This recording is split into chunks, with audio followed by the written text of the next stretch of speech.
I was born in 1934, one of a pair of twins. Miriam and I were the third and fourth children in the family. We lived in a very small village in Transylvania, Romania.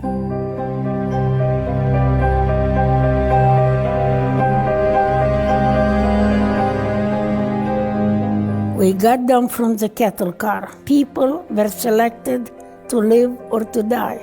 People crying, pushing, shoving, dogs barking, trying to make some sense of that place. And I actually turned around in trying to figure out what is that place. Never seen a place like that before. And as I turned around, I realized that my father and my two older sisters were gone. Never saw them again. We were holding on to Mother for dear life. A Nazi was running in the middle of that selection platform, yelling in German, "Twins, twins." He noticed us and demanded to know if we were twins. And my mother asked, "Is that good?" And the Nazi said yes. My mother said yes. At that moment, another Nazi came, pulled my mother to the right, we were pulled to the left, we were crying, she was crying. And all I ever remember is seeing my mother's arms stretched out in despair as she was pulled away. I never even said goodbye to her, but I did not understand that this would be the last time that we would see her. And all that took 30 minutes from the time we got down from the cattle car and my whole family was gone. Only Miriam and I were left holding hands and crying. We were Mengele twins, which we found out later on what that meant.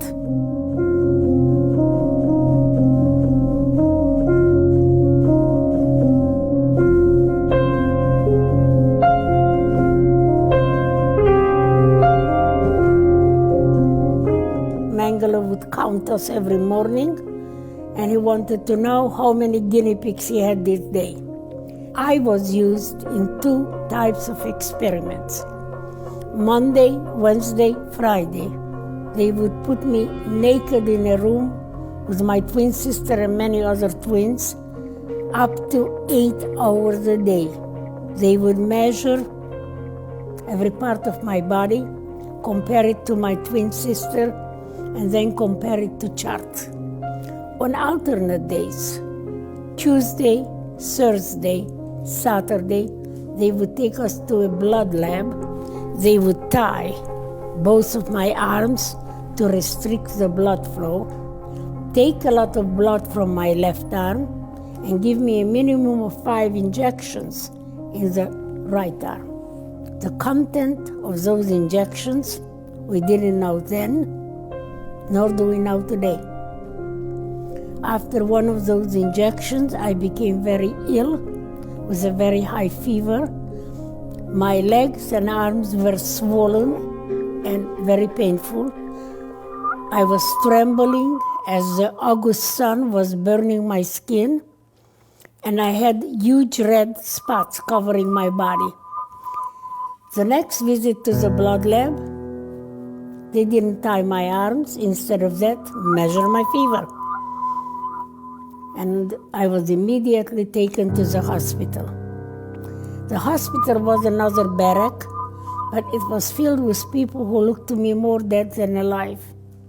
Next morning, Mengele came in with 4 other doctors, never ever examined me. He looked at my fever chart, and then he declared, "Too bad, she's so young. She has only 2 weeks to live." For the following 2 weeks, I have only one clear memory: crawling on the barrack floor because I no longer could walk, and crawling to reach a faucet with water at the other end of the barrack. And as I was crawling, I would fade out in and out of consciousness, telling myself, "I must survive, I must survive." After 2 weeks, my fever broke, and I felt immediately a lot stronger. It took me another 3 weeks before my fever chart showed normal. Miriam When I got back, she was sitting on the bed, staring into space. When I asked her what happened to you, she said, I cannot talk about it. I will not talk about it. And we didn't talk about Auschwitz until 1985.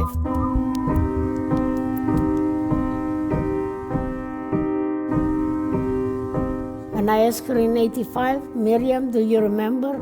When I was taken to the hospital, she said, yes. I said, what happened to you while I was in the hospital? She said, I was under Nazi doctor supervision 24 hours a day. It was the same 2 weeks that Mengele said I would die. So I said to them, what happened to you after the 2 weeks were up? She said she was taken back to the labs, injected with many injections that made her feel very sick. As we found out years later, when she grew up, got married in Israel, expected her first child, she developed severe kidney infections that did not respond to any antibiotic. Second pregnancy in 1963, the infection got so bad that the Israeli doctors studied her, and they found out that Miriam's kidneys never grew larger than the size of a 10-year-old child. So I begged Miriam that not to have any more children, because every pregnancy was a life crisis. But she had a third child, and after the third child was born, her kidneys started to deteriorate, and by 1987 they failed, at which time I donated my left kidney. I had 2 kidneys and 1 sister, so it was an easy choice. But a year later, she developed cancerous polyps in the bladder. The doctors kept asking me to find our Auschwitz files. We never found our files. We never found out what was injected into our bodies. Miriam died June 6, 1993. Months after Miriam died, I received a telephone call from a professor at Boston who said he heard me speak and he would like me to go to Boston and speak. And when I came there, it would be nice if I could bring a Nazi doctor.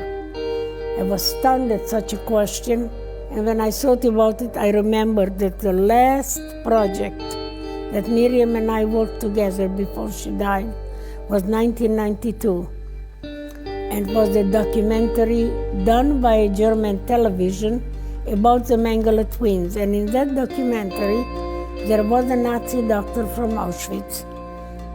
And I figured if he was alive in 92, he might be alive in 93. So I got his telephone number, I called him and invited him to Boston. Where he told me he was not willing to go to Boston, but he was willing to meet with me at his house in Germany.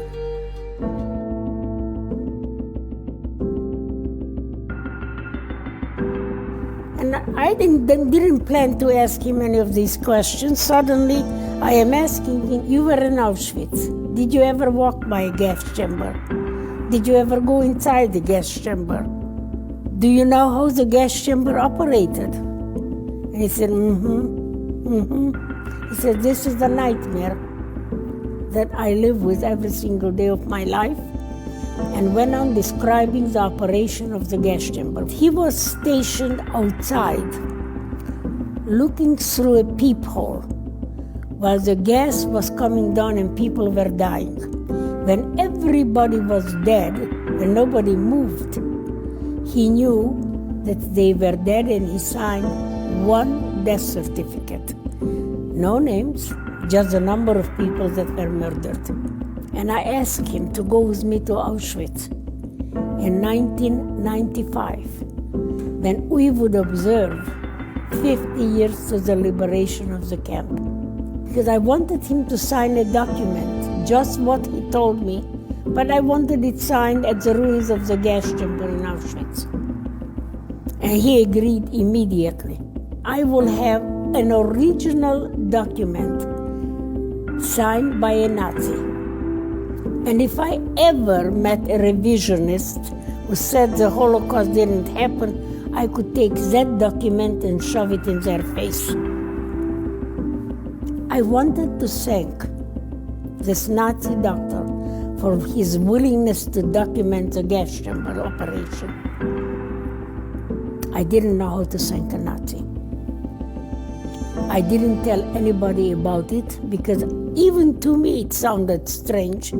I didn't want anybody to change my mind. After 10 months, one morning I woke up and the following simple idea popped into my head. How about a letter of forgiveness from me to Dr. Munch? I knew immediately that he would like it, and that was a meaningful gift. An Auschwitz survivor gives him a letter of forgiveness to a Nazi doctor. But what I discovered for myself was life-changing. I discovered that I had the power to forgive. No one could give me that power. No one could take it away. It was all mine to use in any way I wished. And that became an interesting thing because as a victim of almost 50 years, I never thought that I had any power over my life. Now, I began writing a letter, and I didn't know how to write a letter of forgiveness. And it took me 4 months to write it. And then I thought somebody might read it, and my diction in English is good, my spelling is not. So I wanted my former English professor to correct my spelling. So I called her. We met 3 times, and third time she said to me, "Now, Eva, very nice, you forgive this Dr. Munch. Your problem is not with Dr. Munch. Your problem is with Dr. Mengele." I was not quite ready to forgive Mengele. She said to me, "Okay, I have been meeting with you, correcting your letters. Now I want you to do me a favor. When you go home tonight, pretend that Mengele is in the room and you are telling him that you forgive him. Because I want to find out how would it make you feel if you could do that." Interesting idea, I thought. And when I got home, actually, I did something else. I picked up a dictionary and wrote down 20 nasty words, which I read clear and loud to that make-believe Mengele in the room. And at the end I said, "In spite of all that, I forgive you." Made me feel very good that I, the little guinea pig of 50 years, even had the power over the angel of death of Auschwitz. So that is the way we arrived in Auschwitz. Dr. Munch came with his son, daughter, and granddaughter. I took my son and my daughter. I read my Declaration of Amnesty, which is a very good little document. And I signed it. Dr. Munch signed his document. I felt free from Auschwitz, free from Mengele. So now that I have forgiven him, I knew that most of the survivors denounced me, and they denounce me today also. But what is my forgiveness? I like it. It is an act of self-healing, self-liberation, self-empowerment. All victims, all hurt, feel hopeless, feel helpless, feel powerless. I want everybody to remember that we cannot change what happened. That is the tragic part. But we can change how we relate to it.